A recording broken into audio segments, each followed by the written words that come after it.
Sejam bem-vindos ao podcast Negócios Sustentáveis. Hoje vamos falar do mercado de crédito de carbono. Eu sou Matheus Forte e ao meu lado está Eduardo Matos. Bom, sejam bem-vindos e nosso convidado de hoje é o Murilo Graneman. O Murilo ele é formado em Economia e atual diretor da Manoa Sustentável. A Manoa é uma reserva florestal localizada na Floresta Amazônica e hoje é uma referência na preservação de biodiversidade e da produção de créditos de carbono, né? Então, o Murilo é também CEO da Triângulo Pisos, uma grande indústria de pisos de madeira, e hoje ele vai trazer um pouco para a gente, principalmente da experiência sobre o processo dos créditos de carbono, né? Então, Murilo, obrigado pela tua presença. Já vou abrir com a pergunta aqui, que é como que está hoje o mercado de carbono no Brasil e no mundo? Bem, o mercado de carbono no Brasil e no mundo, ele está, de certa forma, aquecido, mas ele está se consolidando. Então, você vê muitos projetos saindo do mercado por questões de qualidade, por questões de compliance. E o que está acontecendo? A demanda continua a mesma, mas a oferta está diminuindo. Então, os bons projetos estão indo muito bem. Então, você vê o preço subindo, a demanda muito, muito certa, e o mundo inteiro está procurando crédito de carbono. E existe também a questão de quais tipos de crédito de carbono tem no mercado. Hoje tem uma demanda muito grande para os créditos de reflorestamento de matas nativas e os créditos REDD+, que é a única que a gente atua, né? Que são os mercados a gente chama Nature-Based Solutions, que são soluções baseadas na natureza. Legal. E, Murilo, hoje, para a gente explicar para os nossos ouvintes o que é o mercado de crédito de carbono. Basicamente, é uma empresa que está... Hoje ele é uma iniciativa mundial, global, né? Onde uma empresa, por exemplo, vamos citar um exemplo aqui, na Europa está emitindo suas emissões e precisa compensar, né, por meio de um crédito de carbono. Então, hoje, um crédito de carbono é 1 tonelada de carbono equivalente, né, que alguém está emitindo e você está compensando através de um crédito, correto? Esse movimento hoje do mercado, ele é o comprador hoje desse mercado. Hoje são os países europeus onde tem regulamentação. Como que você está vendo mais esse movimento? Assim, da onde que está vindo a demanda de compra? Então, hoje o Brasil só opera no mercado voluntário de carbono. Então, nenhuma empresa que está comprando créditos voluntários é obrigada a fazer isso. Mas eles fazem por compromissos firmados. Então, você tem uma automotiva que firmou compromisso, que vai compensar. Você tem uma empresa de tecnologia que gasta muita energia, que quer compensar. O setor de construção está compensando muito. Mas é tudo questões voluntárias. Ninguém hoje é obrigado a comprar crédito de carbono. Basicamente, posicionamento, estratégia e... Política de sustentabilidade. Sim. Política de sustentabilidade. Tudo correndo junto. E o povo está consciente. Então, hoje você vê pessoas comprando produtos de quem está fazendo sua parte social e sua parte ambiental. Que o crédito de carbono é isso. Até no nosso último episódio, a gente trouxe o pessoal da Electrolux aqui. Eles têm um compromisso de ter net zero até 2050. Então, eles são um comprador voluntário aqui no Brasil. Um possível comprador voluntário aqui no Brasil. Mas uma coisa boa a entender é que crédito de carbono, você falou que é 1 tonelada de carbono, mas existem vários tipos de crédito de carbono. Por isso que todo mundo, quando começou o crédito, a gente opera no mercado desde 2013, foi quando começou o nosso projeto. E o mercado, todo mundo começou a entender, não, isso aqui vai virar coisa de banco, vai virar commodity, vai virar blockchain. Você começou a ver bancos montando mesa de trading. Praticamente isso não deu certo. Por quê? Porque um crédito de carbono de mata na Amazonas, o projeto REDD+, é completamente diferente de um projeto de carbono de uma hidrelétrica na Índia, ou de alguma coisa eólica no Nordeste, ou de metano, de aterro sanitário. E eles são mensurados de forma diferentes, eles têm valores diferentes. Isso é muito difícil do consumidor final entender. Então, hoje, os clientes, principalmente os clientes grandes, eles estão se especializando. aonde que tenho mais impacto? Se eu comprar de aterro sanitário, eu não vou ter muito impacto na biodiversidade, não vou no desmatamento todo. Não, eu vou comprar carbono de um frutista que trocou tudo por hidrogênio, teve que gastar. Não, é um negócio válido. Vou comprar carbono de alguém que está preservando o Amazonas. É um negócio muito válido. Então, essa é a dificuldade hoje de como que o mercado está se interagindo entre os diferentes tipos de créditos. Então, voltando à primeira pergunta, o mercado está amadurecendo e os compradores estão mais cientes de que tipo de crédito dá maior impacto. E hoje, essa questão da valoração do crédito, dependendo qual é a fonte do teu crédito, vamos dizer assim, é devido à procura do mercado. Então, eventualmente, assim, uma indústria que quer comprar, assim, quanto mais número de compradores se interessar por projetos na Amazônia, por exemplo, por biodiversidade, por reflorestamento, de nativas, enfim, isso aumenta o preço de mercado. Consequentemente, por exemplo, pode ser que um crédito de aterro sanitário não seja tão atrativo para o mercado global, e isso cai. É isso que valora hoje o mercado? É isso que valora e o público começa a entender mais. Porque hoje os dados, quem está no mercado, são dados públicos. Então, uma empresa multinacional falou que compensou as emissões. Daí você vai lá ver como que compensou uma hidrelétrica na Índia. Carbono que vale 20 centavos a tonelada. O concorrente não, ele compensou protegendo uma área de floresta no Amazonas. Imagino que é o mais valioso. Mais valioso, dia, né? mais caro. Daí ele realmente fez o impacto. E também, assim, questão das emissões são globais, só que o impacto é local. O maior impacto é local. Então, uma empresa brasileira compensar com um projeto na Índia, como você citou, não faz muito sentido, né? Talvez numa equivalência de emissões globais, tudo bem, mas é distante o discurso, né? Se você pensar, eu só quero compensar minhas emissões, você vai lá e compra o crédito mais barato, que tem no mercado. Não, eu quero fazer um impacto na sociedade, quero no meio ambiente, e daí vem esses créditos de qualidade. Daí o comprador e o mercado em si, ele está começando a analisar o que as empresas estão fazendo, quais são os melhores créditos, quais não são. Hoje você tem uma série de agências de rating que dão nota para os créditos de carbono. Perfeito. E aí essa nota já atrela ao valor monetário dele mesmo. De impacto, né? Provavelmente, né? Você comentou, Murilo, ainda sobre isso mesmo, você comentou da aumento da redução da oferta, né? Porque tem projetos saindo. O que está acontecendo? O que está sendo descoberto? O que tem sido visto mais recente que esses projetos saem do mercado e não tem mais a habilidade de comercializar? Então, vamos voltar aqui 5, 6 anos atrás, entraram muitos projetos no mercado. E você pega uma área, vamos colocar uma área de 50 mil hectares na região Amazonas. Quanto que ela está compensando? É 1 milhão de toneladas? É 500 mil toneladas? Esse é um valor que precisa de muito estudo, tem que ser muito subjetivo. E o que está acontecendo? Recentemente, de 2 anos para cá, os órgãos, tipo a Verra, que eu acho que é o maior órgão que opera no Brasil, eles estão afinando a metodologia, estão sendo muito mais rigorosos de como é auditado os projetos. Então, você tinha aquele projeto que foi auditado meia boca, chegou a passar, mas ele estava superestimando o nível de crédito. Então, o mercado se tocou disso, o mercado foi atrás, viu o que estava acontecendo, e ele está se autorregulamentando. Então, tem muito projeto que pode ter lá toneladas para vender, só que o mercado não compra. Entendi.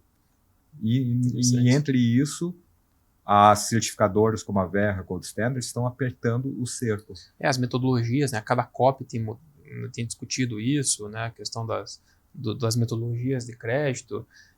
Antigamente se emitia crédito de carbono por projetos de energia renovável, hoje já está bem mais complicado, né? Tem poucas metodologias que estão emitindo, né? A gente trabalha muito com hidrelétrica e as hidrelétricas hoje é bem limitado quem emite crédito de carbono para hidrelétrica. Mas vamos voltar, acho que é legal também a gente contextualizar. quais são os requisitos hoje para eu poder fazer um projeto de crédito de carbono? Vamos falar em floresta. Acho que é o que as pessoas mais... Sim. Porque assim, tem essa questão de eu emitir crédito por uma iniciativa mais sustentável e evitar uma emissão e aí você gera um crédito, mas acho que vai muito no critério de inovação. Mas acho que floresta é o que, pelo menos a gente também, como consultoria, a gente escuta muito o pessoal nos questionando, olha, eu tenho uma floresta aqui no interior de São Paulo, eu tenho uma floresta na Serra do Mar, tenho uma floresta no Pantanal, eu posso certificar minha floresta? Como que são os requisitos e o processo? Isso depende muito da onde que está a área, do contexto da área e o tipo de floresta. Então, não, eu tenho uma floresta de pinos plantada há 20 anos, eu posso certificar? Até existem metodologias que você consiga certificar, mas o mercado não vai comprar. Perfeito. Ainda mais sabendo que daqui a 20 anos, provavelmente, você vai cortar esse pino, você vai querer girar a área. Então, essa é uma questão que chega muito do mercado.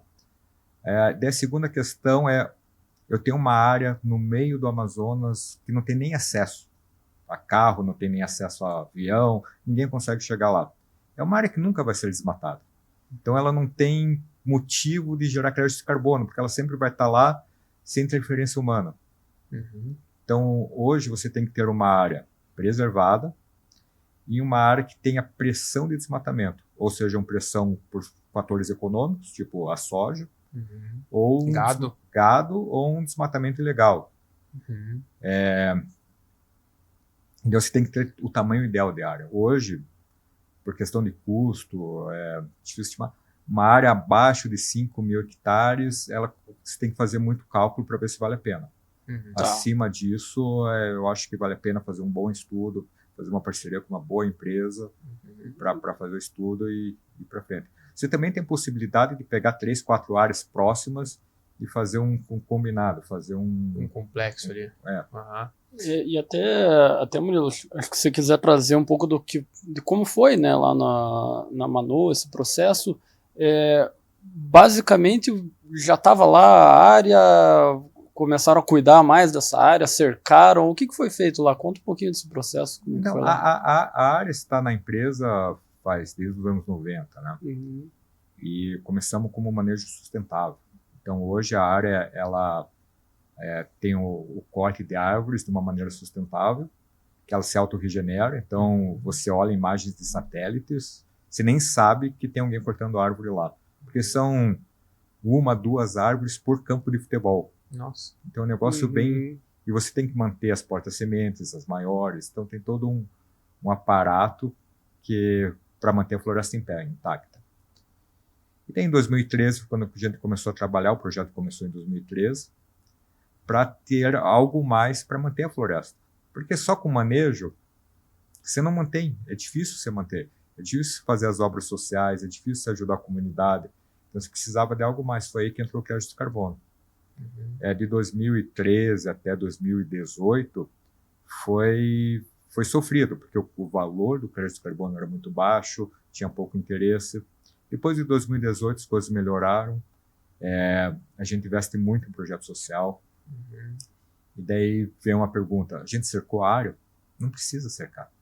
Se você tem a comunidade em torno favorável, eles ajudam a cuidar. Perfeito, acho que é um dos requisitos até, né? Você ter essa... hoje estamos construindo uma creche para mais de 300 crianças no município de Cujubim, Rondônia. Essa já é a segunda. Tem treinamento, a gente leva crianças, 4, 5, 10 grupos por ano para aprender como que é a floresta, por que vale a pena deixá-la em pé. Então tem todo esse trabalho com a comunidade que vai ajudando a proteger a área. E isso é a questão perfeito. Você tem uma pressão por desmatamento, você está acho que no Brasil hoje, o único lugar que você tem essa pressão por desmatamento é a Amazônia, né? Porque Mata Atlântica, assim, você já está mais consolidado, a gente percebe que já está mais... já foi quase tudo, então não tem aquela pressão mais, já é muito antrópico. Os outros biomas, a gente vê assim que para você comprovar hoje é mais na região amazônica, né? Ali acho que estão as maiores oportunidades de crédito de carbono. O que falta hoje na Amazonas, como no Brasil inteiro tem o mesmo problema, é quem realmente é o dono da terra. Uhum. Então, uma coisa que as certificadoras estão bastante rígidas é para onde que vai o crédito de carbono. Então, se você não consegue comprovar quem é o dono da terra de uma forma documental muito forte, fica difícil emitir crédito de carbono, porque quem quer... Até para evitar uma forma de grilagem de crédito de carbono. Claro. Então você tem os créditos de carbono comunitários, agora tem alguns projetos indígenas em andamento, tem quilombolas, tudo, mas são projetos menores. Mas o grande problema da Amazônia é a questão fundiária, que limita muito o crescimento dessas áreas. E voltando, uma outra pergunta que fazem para mim. Não, eu tenho minha plantação de soja e tenho minha reserva legal. Posso fazer crédito de carbono? Tá, mas você desmatou 20%. Daí, primeiro você tem que compensar esse 20% para ver o que fazer com a tua reserva legal. Essa é uma questão também bem complexa. Isso eu ia te perguntar, porque na Amazônia hoje 80% da tua área é reserva legal. É reserva legal. E você consegue hoje usar a reserva legal para o projeto de crédito de carbono? Se for uma área consolidada há muito tempo, aí eu tenho que ver a metodologia. Acho que você vai conseguir usar. Tá. Não, mas eu desmatei de 2008 para cá, os 20% e mantive a reserva legal. Você tem, quando você desmatou aqueles 20%, você já emitiu bastante CO2 no mercado. Entendi. E você está tendo uma renda da soja da terra. Você não precisa de mais renda para manter aquela terra. Então é uma compensação... É o princípio da adicionalidade, né? Você precisa que, basicamente, o crédito de carbono seja necessário para o teu negócio. E o teu negócio é manter a floresta. Então, para você manter a floresta, você precisa da receita do crédito de carbono, e acho que essa é uma grande dúvida, né? Que sempre aparece, né? A gente sempre usa o exemplo de uma madeireira, por exemplo, né? Um clássico reflorestamento só de pinos, eucalipto, onde o negócio dele já depende simplesmente da produção de pinos. Ele não precisa, né, do crédito de carbono para deixar em pé o projeto. E a questão dessa adicionalidade foi também o motivo dos projetos de energia terem sido quase que restritos aí no mercado. Porque você já tem fonte da venda da energia, né, para parar teu projeto de pé. Hoje tem que ser um projeto de energia muito inovador, alguma coisa muito, mas vamos falar assim, eólica, solar, hidrelétrica, que são as principais renováveis. Você já não depende significativa, você não precisaria do crédito de carbono para parar teu projeto de pé. Né? Quando o custo de energia solar ou de uma eólica era muito mais alto do que um hidrelétrico ou de um carvão, tudo, você tinha essa adicionalidade. Não, eu vou fazer uma fazenda de painéis solares, só que não fecha a conta, porque não estava fechando a conta. Então, eu vou fazer o crédito de carbono para fechar essa conta. Como esse custo da eólica solar caiu muito, você não precisa mais desse dinheiro extra para tocar o projeto. Então, aí que vem que para os créditos de carbono, nesse caso. Você não tem essa necessidade de algo adicional. Sim, que vai diferente de uma floresta da Amazonas, porque você chega lá, não, eu posso desmatar os 20% e plantar soja. É muito mais rentável do que qualquer ou gado, tudo. Chega a ser tentador, né? Por daí ele coloca vou preservar ou vou plantar. Então... E Murilo, você comentou que o começo do processo foi o mais difícil, assim, né? Durante esses 5 anos iniciais foram sendo feitos estudos e comprovando e cálculos. Foram feitos estudos, ninguém sabia qual que era o estoque de carbono numa floresta no bioma amazônico. Então, começamos praticamente do zero. Hoje quem está começando já tem muito mais bagagem do que em 2013, 2014. E foi uma curva de aprendizado. Ninguém sabia como comercializar. Os valores eram muito baixos. Sim, porque você está sempre botando na frente, né? Você está botando dinheiro para o estudo e você não sabe exatamente quanto que você vai vender, né? Então, foi um processo, eu vou falar, árduo, que você não podia depender dele.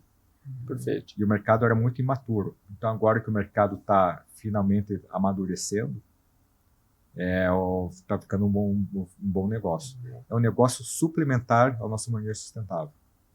Só com carbono você não consegue manter a floresta, só com manejo você não consegue manter a floresta. Então você precisa dos dois para manter a floresta em pé. E é exatamente por isso que foi criado o crédito de carbono, né? Essa é a razão principal, né? De você complementar, né, uma fonte às vezes de receita que não é suficiente para você ter preservar o meio ambiente ou criar um impacto positivo.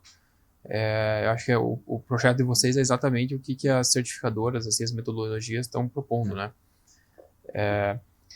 E aí, por exemplo, você emitiu os créditos de carbono, você tem um estoque lá, né? Que na cada certificação você recebe esse estoque de créditos. Como que funciona? E aí você vai vendendo isso ao tempo. Quando chega no limite desses créditos, você consegue renovar esse estoque por algum tempo? Como que é esse processo? Então, assim, primeiro você tem que, não é só eu tenho a floresta e tenho o crédito de carbono. Então, hoje a gente trabalha, tem um padrão que chama Verra, que eles têm as metodologias, eles têm um repositório público, você pode ir no site da Verra lá, tem todos os créditos, os projetos emitidos, o que foi emitido, o que foi. Então, você tem que escolher qual padrão você seguir. Existe o padrão do Zé da Esquina, que também vai emitir o mesmo crédito, que é voluntário, mas o mercado não vai dar valor. Daí tem os padrões sérios, Gold Standard, Verra. Hoje o Verra é o principal mundial no mercado voluntário. Então você escolhe o padrão, tem metodologia, você segue, passa por várias auditorias, né? Acabamos de começar uma em dezembro para tentar terminar em agosto, tudo. Nossa. Que é um processo bem rigoroso. E daí a Verra vai emitir os créditos. E vai estar lá no site dele, mandou um número serial do crédito. Daí você vai para o mercado vender. Assim, só para a gente entender, então, essa auditoria que começou em dezembro, eles são, vamos dizer assim, esse sequestro aconteceu até dezembro? O que a gente fala, a gente chama de safras de crédito de carbono. Tá. Então, todo ano eu tenho direito a tantas toneladas de carbono. Hoje nós temos mais ou menos 280 mil toneladas por ano, em média. Só que eu tenho que auditar no mínimo a cada 5 anos. Então, eu posso auditar 5 anos passados. A gente optou por fazer auditorias anuais. Então, agora esse ano foi auditado para me liberar meu crédito referente a 2024. E assim vai. É mais fácil anual? Porque você precisa, pela juntada de documentações de 5 anos? A questão de fazer anual é sempre ter créditos disponíveis no mercado. Então isso facilita muito e facilita fluxo. Tá. E assim, quando você audita com um prazo muito longo, tipo 4, 5 anos, você começa a perder muita informação. Então eu tenho um custo muito mais alto, tipo 5 vezes mais. Só que também eu tenho algumas vantagens no mercado, se eu estou sempre com crédito disponível. E você auditou o crédito, passa por auditoria, vai no site da Verra, você vai para o mercado e você transfere os créditos. Então, a empresa XYZ foi lá e comprou meus créditos.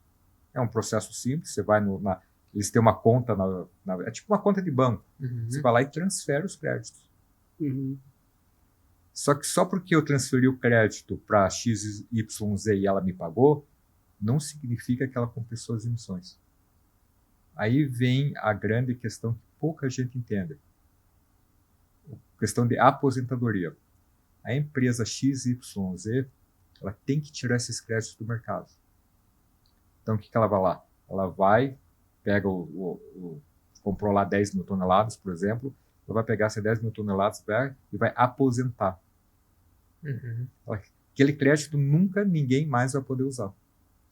Sai da Verra, sai do teu controle e eles... Porque tem muita gente, eu comprei crédito da empresa tal. Eu estou bem, tô compliance, bati minha meta. Mas você aposentou? E daí fica a questão até dos blockchains. Como que funciona a aposentadoria em blockchain? Ninguém conseguiu entender. Tanto é que blockchain de carbono é uma coisa que várias pessoas tentaram e ainda não tem nada que Pegou para valer, assim. Devido a aposentar o crédito. Aposentar o crédito, qual que é... Porque você tem o número serial para aposentar, você tem toda uma questão. E você faz... E o aposentar é no site da certificadora? No site da certificadora, no site da... Uhum. E, por exemplo, vocês, quando comercializam, não tem a opção, né? Murilo, quero comprar esses 100 créditos e já aposente. Você pode fazer isso. Tem clientes que compram para revender. Sim. Que daí ele não está compensando nada, Não ele tá é um compensando trader. nada. Né? Ele é um trader. Então você tem clientes que são traders, Sim. tem clientes não, eu vou compensar. Entendi. Só que tem muito, principalmente os menores, eles não entendem esse conceito. Eles lá compram, pagam Acabou. e não aposentam. Uhum. Eles nem sabem que tem que fazer uma conta na Verra para transferir os créditos. Sim. E às vezes, na verdade, ele está com um ativo na mão, é só ele nem falar de compensação nem nada, e ele pode depois revender aquilo. Pode revender. Então, essa é uma curva de aprendizado que isso eu falei. De 2 anos para cá, muita gente aprendeu muito sobre isso, então o mercado amadureceu muito. E está muito mais sábio do que esse 3, 4 anos atrás. Que hoje você vê, quer compensar suas emissões em lojas, passagem aérea, você vê isso em tudo, né? Então já está no consumidor final, né? Isso aí, não está também só nas empresas. Hoje você vê empresas grandes, vamos pegar Localiza, você vê lá, quero compensar. Se for no site da Verra, você vai achar lá os créditos da Localiza que eles aposentaram. O iFood também você consegue achar, porque é um dado público. Agora, é bom o público aprender como ver se está compensando de verdade. Aquela empresa que declarou que compensou, certo seria apresentar junto com a compensação das emissões a aposentadoria do crédito. Então, tem muitas empresas que fazem isso. Acho que eu vi um negócio da SAP agora, que fizeram em São Paulo, vi até o número serial do crédito de carbono que eles usaram para compensar. Legal. Essas empresas que colocam isso para a pessoa física, né? Como que elas têm feito em geral? Ela faz um banco de créditos aposentados e aí dilui esse custo para os seus clientes? Mais ou menos isso. Você tem um caso, o C6, você pode aposentar crédito pelo aplicativo do C6 hoje. Então, esse é um caso bem interessante. Eles veem lá mais ou menos quanto você gastou no cartão de crédito, sabem que uma xícara de cafezinho é tantos quilos de carbono, daí você pode aposentar a tua pegada pelo aplicativo do C6. E o C6 faz todo o trabalho para aposentar isso junto com a Verra. Daí você vai lá no site da Verra, você consegue achar. Daí no site da Verra eu vou ver que é do C6. Que é do C6. Ele não vai aparecer o nome da pessoa física. Claro. Questão, mas é um trabalho bem sério que eles fizeram. Que legal. Não, bacana. E assim, o próprio o investidor ali, C6 no caso, ganha com isso também, de certa forma. Eles ganham. Você sabe que está investido em um banco que está fazendo sua parte. Então, isso. A questão de reputação, né? Mas não no valor do crédito. Não no valor do crédito. Acho que como é uma iniciativa voluntária hoje, a empresa está lá para demonstrar sua política ambiental, sua política de sustentabilidade, e isso faz parte, né? Então ele tem as metas dela e, por exemplo, o banco talvez tenha uma meta dele, e isso é uma iniciativa que eles estão oferecendo para o consumidor final para contribuir também com as suas... Então mostra a questão reputacional, né? É um caso, você tem um banco que está ajudando um indivíduo que não tem acesso ao mercado a fazer a parte dele. Sim, com certeza. E hoje, você estava comentando os projetos sociais, é uma exigência da certificação você ter que fazer algum projeto social para emitir o crédito de carbono? Então você tem um crédito de carbono, que a gente já falou, então você tem os selos adicionais.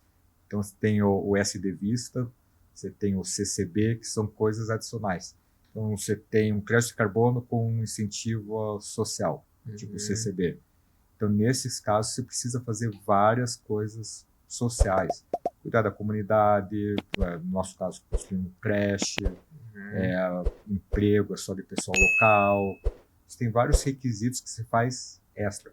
Tem estudos, a gente convida o pessoal da Unir de Rondônia, estão fazendo estudos sobre onça pintada na área. Um estudo bem legal, já está publicado.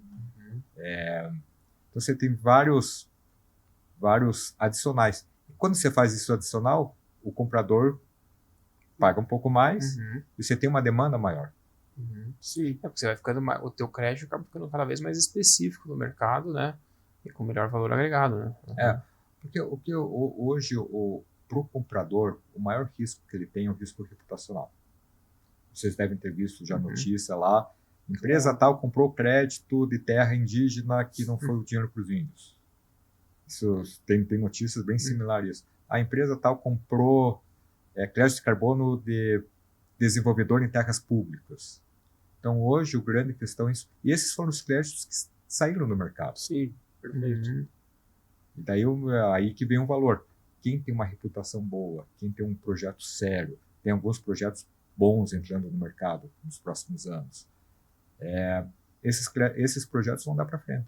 Sim, e eu acho que essa parte social também vai muito no sentido da durabilidade do projeto mesmo, né? Para lá na prática o negócio funcionar mesmo, né? Como você comentou no começo, né? A população tá junto com você. Tem que ser bom para todo mundo. Isso. Se for bom só para o dono da terra, o negócio fica meio sem razão. Tem que ser bom para todo mundo. E hoje, o teu comprador hoje da Manoa, ele é mais a indústria brasileira ou você tem muita venda internacional também? Não, hoje eu acho que vou falar que mais de 80% são vendas internacionais. Internacionais? Internacionais. O mercado brasileiro ainda, as indústrias brasileiras ainda estão aprendendo a operar esse mercado. Tem muita falta de conhecimento, até em grandes empresas multinacionais. Mas eu vejo que essa curva de aprendizado vai ser bem rápido, vai ter muito comprador brasileiro entrando nesse mercado e logo. Sem dúvida, porque hoje as empresas que já têm capital aberto, né, têm que declarar seus reportes de sustentabilidade. É difícil abrir um reporte hoje que não tem uma iniciativa de zero emissões ou reduzir sua pegada. E a gente faz muito inventário de emissões de gases de efeito estufa, quantificar quanto aquela empresa emite. E questão assim de 3 anos atrás, pouca gente fazia. Hoje, todo mundo faz. E já virou até mandatório em algumas regiões, né? Então, a parte disso, reconhecer as emissões, primeiro, saber onde que eu estou emitindo, aí confiar nos dados que eu estou emitindo, vai uns 2 anos para ver se isso aí tá correto, né? E confirmar a metodologia ali. Depois aí você tem a oportunidade de eficiência, né? O que eu consigo fazer para reduzir minhas emissões. Aí quando você chega nesse, não consigo mais, estou no meu limite aqui, já cheguei, todos os meus projetos, aí você vai falar em compensar. Então acho que é exatamente isso, assim, o Brasil ele está acho que nessa fase agora da eficiência, né? Daqui a pouco o pessoal vai começar a ver, putz, agora eu preciso compensar. Ele está aprendendo, está vendo custo. Poucas empresas ainda sabem qual que é a emissão delas. Poucas. Hoje você tem algumas grandes multinacionais que têm, mas as médias empresas são raras. Então isso vai tudo entrar no mercado. Eles têm que cuidar com o famoso picareta que fala que tem um certificado, tem que aprender como funciona muito bem a questão dos certificadores que tem demanda. É um trabalho de educação, mas quando isso acontecer, o mercado vai ser bem robusto aqui no Brasil também. E hoje, esse teu comprador daí de fora, ele é mais por exigências já legais desses países, ou você vê também que é muito de iniciativa voluntária? É mais uma questão de maturidade lá das empresas? É mais uma coisa de maturidade, de voluntário, de consciência. Tem muita empresa de tecnologia comprando crédito de carbono, porque eles têm aquela consciência, eu estou aqui, estou gastando energia, vendendo produtos, como que eu vou compensar isso daí? Como que eu vou ajudar? Então tem uma questão muito de consciência dos compradores internacionais. Sim, e você pega, junto com isso, a demanda maior, né? Porque você pega uma indústria na Europa, lá a emissão dela é muito maior do que a indústria daqui. Né, ela vai ter lá, às vezes, uma matriz gás, termoelétrica, esse tipo de coisa. E ainda assim vai ter que cumprir as metas, né, de redução de emissões, só que a emissão dela é muito maior, né? O Brasil hoje é um país, se não fosse o desmatamento da Amazônia, que emite muito carbono, praticamente neutro, porque a base energética é a eólica, solar e hidrelétrica. Acho que 80 e poucos % hidrelétrica. O consumo brasileiro, a frota de automóveis no Brasil, ela é relativamente baixa. Você ainda tem todo o mercado de etanol, que etanol e biodiesel. Então, o Brasil, comparado com outros países, emite muito pouco carbono. O que o Brasil emite carbono, se vê qualquer relatório, é desmatamento no Amazonas. Eles calculam lá, não, desmatou tantos milhões de hectares. Eles calculam lá e vem um número gigante do Brasil. E você estando lá, acho que vocês devem ter, acho que deve ser muito gratificante também para vocês gerenciar essa floresta. Mas você deve também ver os vizinhos ali vendo na prática esse desmatamento. É muito notório quando você está lá no dia a dia, porque quem está aqui vê na notícia, né? Agora quem está lá mesmo tem essa percepção. Toda vez que vai algum cliente, a gente leva na fazenda e leva bem na divisa da fazenda, para ele ver o que está acontecendo em torno da área. E é um paredão de árvores e do outro lado você só vê pasto, plantação de soja, tudo. Isso daí é bem marcante. Porque você tem que entender, quando você tem uma floresta, não importa o tamanho no Amazonas, você tem que sobreviver daquela floresta. Então, para sobreviver, você tem que ganhar dinheiro. Qual a opção que o pequeno produtor tem a não ser desmatar? Eu sempre brinco. Quando uma produção familiar, mais um crédito de carbono, um crédito de biodiversidade, for melhor do que ele desmatar para arrendar para gado, no dia seguinte para o desmatamento do Amazonas. Como que você dá o valor para a árvore em pé? Tem muitos lugares que você fala com populações menos educadas, eles veem a árvore em pé com passivo. Não, se eu deixar aqui eu vou levar uma multa, alguém vai vir desmatar. Então é aquela cultura, acho que dos anos 80, quando a fronteira, vamos detonar. Teve uma época no Brasil onde você tinha que cortar as árvores para você falar que você tem a posse da terra. Então isso ainda tem muito. Agora, como que você rentabiliza o pequeno produtor? Quando você conseguir rentabilizar com árvore em pé o pequeno produtor, aquele que tem 100 hectares, 50 hectares, acaba o problema do desmatamento. E também para esse pequeno produtor tem que ter alguma iniciativa também de facilitar esse mercado dele poder emitir esse crédito, né? Porque ele não vai conseguir passar pela jornada da auditoria que você, por exemplo, passou, né? Muito difícil, muito custoso às vezes para ele, né? Mas acho que com a questão da evolução do mercado, a tendência é que isso se alivie, né? Eu acho que a questão da auditoria não é nem o ponto crítico, porque você vê algumas iniciativas e gente tentando ajudar esses produtores. O ponto crítico nisso daí são a documentação da terra. Entendi. Porque você tem, aqui ele pegou, passou de pai para mãe para filho, daí vendeu num guardanapo para outra pessoa, você perde essa documentação, daí chega o INCRA, não, essa terra é minha, fica aquela... Não consegue nem regularizar. Não consegue nem regularizar o fundiário. Então esse que é o problema. Tendo o fundiário regularizado, as soluções se tornam muito mais fáceis. Legal.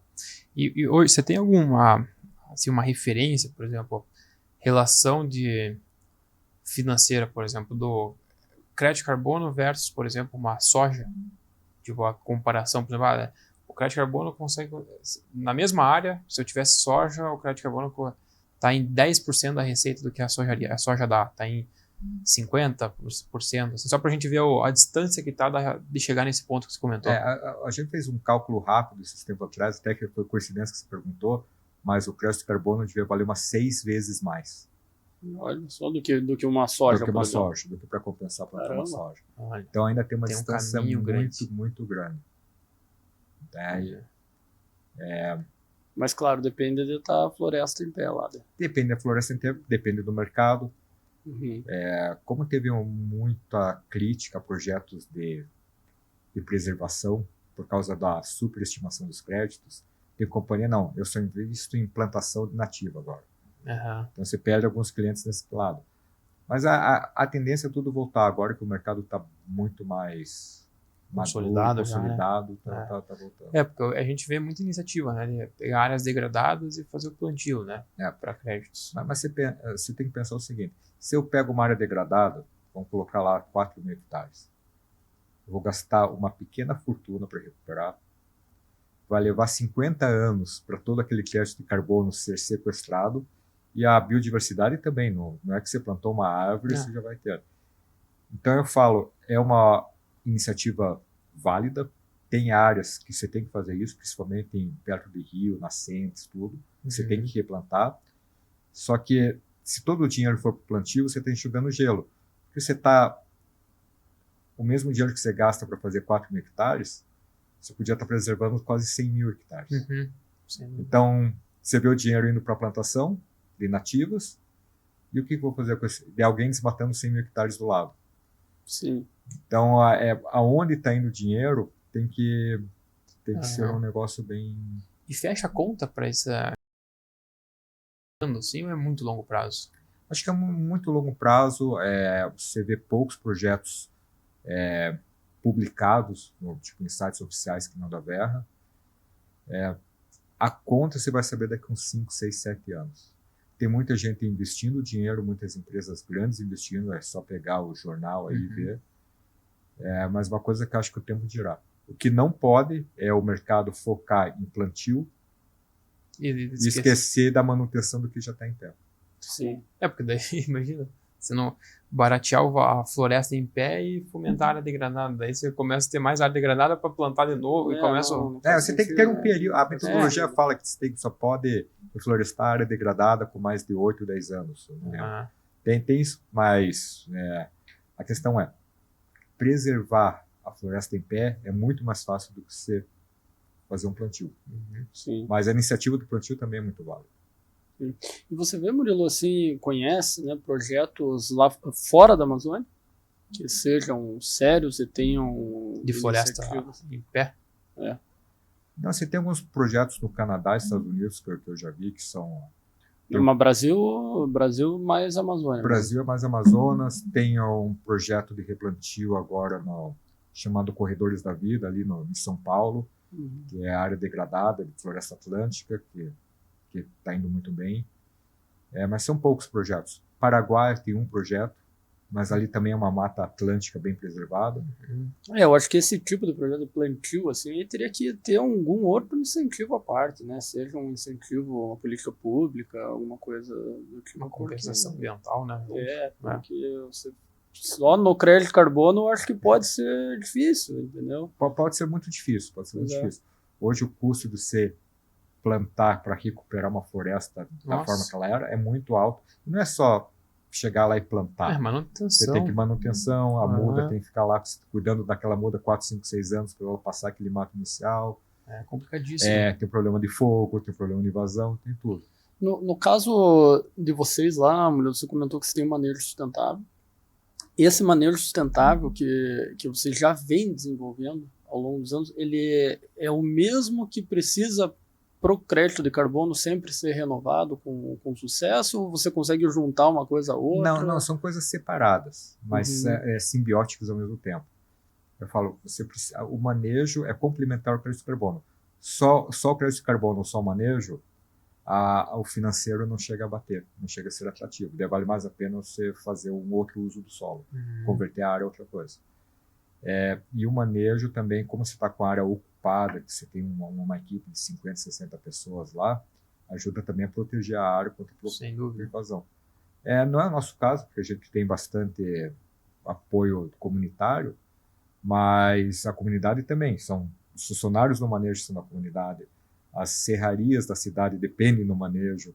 Então, quando você vê, você tem quase 400 pessoas direta e indiretamente, dependendo do teu manejo. Sim, imagino que isso também é avaliado na auditoria do crédito de carbono. É avaliado, principalmente nos selos extras, como você vê. No Peru, aconteceu uma coisa inversa. Você tinha áreas de manejo sustentável, e que tinha manejo, corte de árvore, serraria, toda a cadeia produtora, e de repente, não, vamos fazer só crédito de carbono. A ideia é válida, só que você teve toda uma cadeia produtiva que um monte de gente ficou desempregada ao mesmo tempo. Então foi um crédito de carbono, tá lá a área, só que o impacto social foi muito negativo. Olha só, e aí, por exemplo, você certificou da floresta e chegou no próximo ciclo de auditoria, eles verificarem que teve algum crime ambiental, alguma coisa, você corre risco de perder ou reduzir a quantidade de emissões. É tudo muito rigoroso. Então, você tem a auditoria checa desde antecedentes, IBAMA, Ministério do Meio Ambiente, SEDAM, todo o histórico, chegou a voltar 10 anos, ver tudo que você teve de multa, que você não teve, o que aconteceu, todo o histórico, todo o teu passivo ambiental. A auditoria está sendo cada vez mais rígida nesses. E na área eles vão muito assim olhar a questão técnica assim da floresta, comparar com o último ciclo, ou é mais documental? Esse ano a gente fez uma auditoria um pouco mais complexa, que foi uma das primeiras áreas no Brasil que fez a revalidação de 10 anos. Teve equipe na área medindo árvore em árvore. Nossa. Tipo, você pega uma parcela lá de uma área, você vai lá medir 300, 400, 500 árvores, fitinha por fitinha. Tudo do Verra, pessoal que é do Verra mesmo. Não, são auditores externos contratados. O auditor faz o report deles, e aí depois eles mandam para a Verra, e a Verra fala se aceitar ou não aceitar. Então é isso que é legal. O pessoal acha que é simples, né? Eu tenho uma área lá, vou fazer crédito de carbono, mas não é tão fácil. Tem que gerenciar, tem que cuidar. Você vê assim, você tem, com foto de satélite eu faço o teu crédito de carbono. Não é bem assim que funciona. Não caia nessa. Não caia nessa. Não assine nada sem entender como funciona. Não. Se fosse fácil, tava, né, todo mundo aí conseguindo fazer. E vamos falar um pouco de o que você está vendo aí de novas emissões de crédito de carbono no mercado, assim, com tecnologia. Tem algum movimento assim que você achou bacana que está acontecendo, por exemplo, igual vou trocar a frota da minha empresa, né, para veículos elétricos.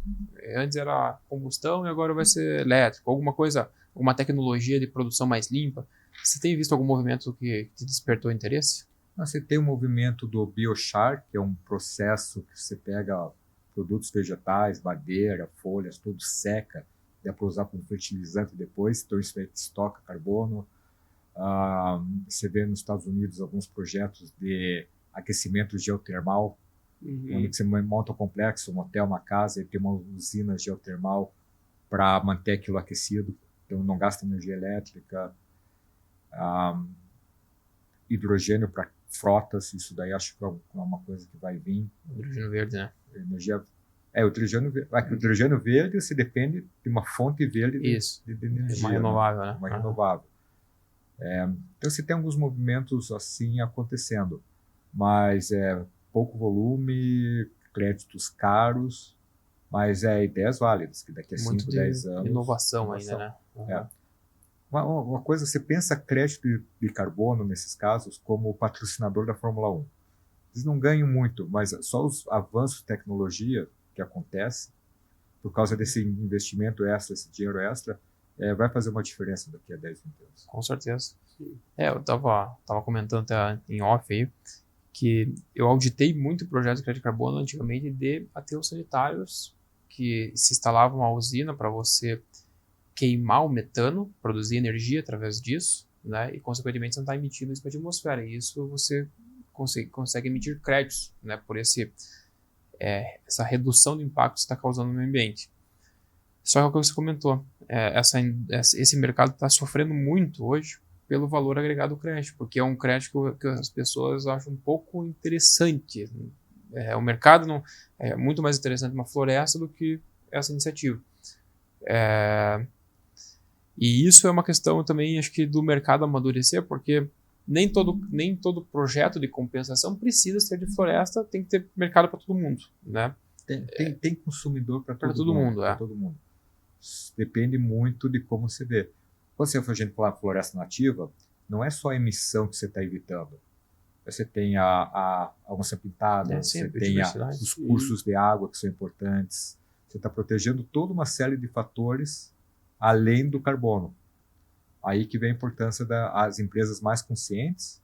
Elas vão na área, chegam a passar 4, 5, 6 dias na área, conversando com todo mundo, olhando cada detalhe, para daí decidir comprar.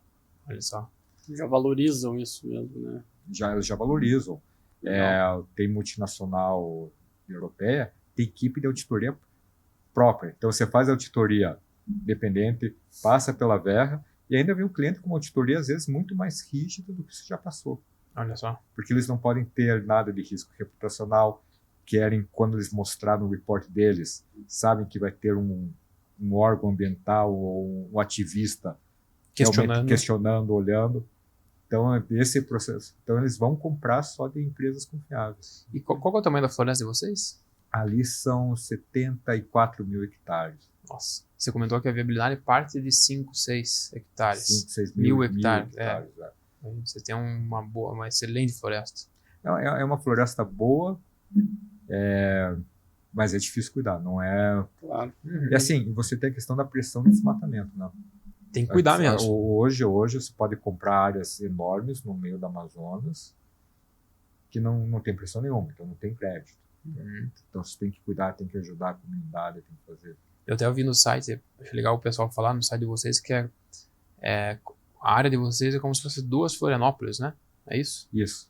Se pegar a ilha Catarina, a ilha da Florianópolis, você consegue colocar 2 lá dentro. Imagina você cuidar de um território desse tamanho. Então não é fácil. E imagina também o que você já deve ter presenciado, muita coisa bacana assim, de animal, bicho, assim, que deve ter relatos bem legais. Assim. É comum você estar andando lá de caminhonete, passar uma onça na tua frente, tem os porcos do mato correndo. Tem um local lá que a gente chama de saleiro, onde agrega. Então a gente coloca câmeras, trap. Então você tava uma anta com um gavião em cima comendo o carrapato da anta e a onça do lado. Olha só. Tipo, todo mundo numa boa, assim. Discovery. Quase um Discovery Channel. Então, isso que vale a pena. E daí quando você sai e você vai em volta, onde que você mais vê urubu voando, literalmente, você não vê bicho nenhum, dá um aperto no coração. Ah, sem dúvida. Dá um aperto no coração. Quando eu fui recente para a Amazônia, caminhando lá, você percebe é uma energia, você sente a riqueza que tem aquilo ali e você vê quanto que a gente não aproveita aquele ativo. Quando ele é um ativo, eu fiz algumas trilhas com indígenas, assim, e ele vai falando, isso aqui é o que faz o medicamento. Sabe aquele medicamento francês que você compra, tal? Ele fala pra mulherada, assim, aquela maquiagem, eles extraem daqui, disso aqui, é dessa árvore. Sabe aquele remédio, sabe o látex, é disso aqui, né? E eles contam, os povos tradicionais, eles contam ali como historicamente, assim, os países que usaram desse nosso ativo, e o Brasil não usa muito pouco, né, desse potencial de produção de riqueza que a gente tem ali, né, muito pouco explorado ainda, né? Vai aquela questão que eu falei anteriormente. O brasileiro não valoriza a árvore em pé. Ele tem que aprender a tirar o valor da árvore. Como que eu vou monetizar a minha área sem cortar uma árvore para poder sobreviver dela? Daí falta muita infraestrutura. Você vai ver plantação de açaí. Você vai ver o preço do açaí no pé comparado com o que está chegando aqui na banquinha. O cara que está colhendo lá está ficando com muito pouco. Então isso daí que tem que acontecer. O dinheiro tem que chegar mais quem vive na Amazonas, quem está lá, quem está sofrendo, quem está batalhando. Hoje você vê bastante dinheiro para proteger a floresta, mas eu que ando lá muito não vejo ninguém receber dinheiro. Eu não vejo nada acontecendo. Eu acho que é um assunto bem interessante esse, porque até recente ele teve um parceiro que é da indústria farmacêutica natural, que é a Herbarium, né? É um parceiro nosso e ele passa muito por isso, né? Os fornecedores dele sofrem pressão para mudar de ramo, porque ele tem áreas lá que planta, enfim, alguma coisa ali, alguma semente, alguma coisa que vai gerar um medicamento, mas ele está frequentemente sofrendo pressão. Ali, esse mercado, assim, vocês já olharam para esse mercado? É possível ter algum fitoterapia, tipo de... assim. Você tem várias coisas, o difícil é escalar, Sim. E achar mão de obra. Para fazer um negócio muito sério, você precisa dar escala e tentar mecanizar ou fazer alguma coisa. Hoje a extração é uma coisa muito rudimentar ainda. Sim. É uma coisa comunitária, é uma coisa de baixa escala, baixo impacto, baixa escala. Funciona para comunidades pequenas, tudo. Quando você começa a falar em escala industrial, e daí vale mais a pena ir para o gado, por exemplo, ou ir para uma soja. Claro. É aí que vem o caso. Como que eu vou valorizar a floresta em pé? Essa é a grande questão E pouca gente pensa nisso. Eles falam, não, vamos proteger a floresta e não deixar cortar. É um evento, é uma coisa completamente inversa. Se eu não posso fazer nada com a floresta, ela não tem mais valor. E daí abre a mão para um monte de... Na verdade, foi isso que sempre aconteceu, né? É isso que fomenta a criminalidade, né? Isso que fomenta a criminalidade. E a questão fundiária, né? O Brasil tem que fazer um mutirão, tem que tentar resolver a questão fundiária no Amazonas o mais rápido possível, porque isso também vai inibir muito. Porque uma indústria que quer se instalar para fazer um manejo sustentável e tal, não consegue ter a titularidade da terra, que não vai fazer. Eu vou fazer crédito de carbono sem titularidade, não vai passar na auditoria. É a primeira coisa que eles pedem. Pois é. Nossa, talvez seja muito mais barato você regularizar a área do que ficar correndo atrás dos prejuízos depois. Do que o prejuízo depois. Tem gente que não quer regularizar, porque daí, pelo título, pode levar multa. Então, Puxa, também essa questão. Então tem uma questão sociocultural que tem que trabalhar bem. Você está vendo o governo tomando passos para ajudar a melhorar isso. Quem mexe com a Amazônia está... Até o pessoal de gado agora começa a fiscalizar de onde está vindo, se desmatou. O pessoal de soja está mais ciente. Então, estamos no caminho certo. Mas se vai levar 5, 10, 20 anos, eu ainda não sei. Não dá pra saber. Pois é. Que desafio, né? O Brasil ainda não tem ainda o básico e... Mas, assim, pelo menos o crédito de carbono é uma das iniciativas já para a gente conseguir. Hoje, o crédito de carbono foi a melhor iniciativa dos últimos, acho que 30, 40 anos, porque eu não conheço outra.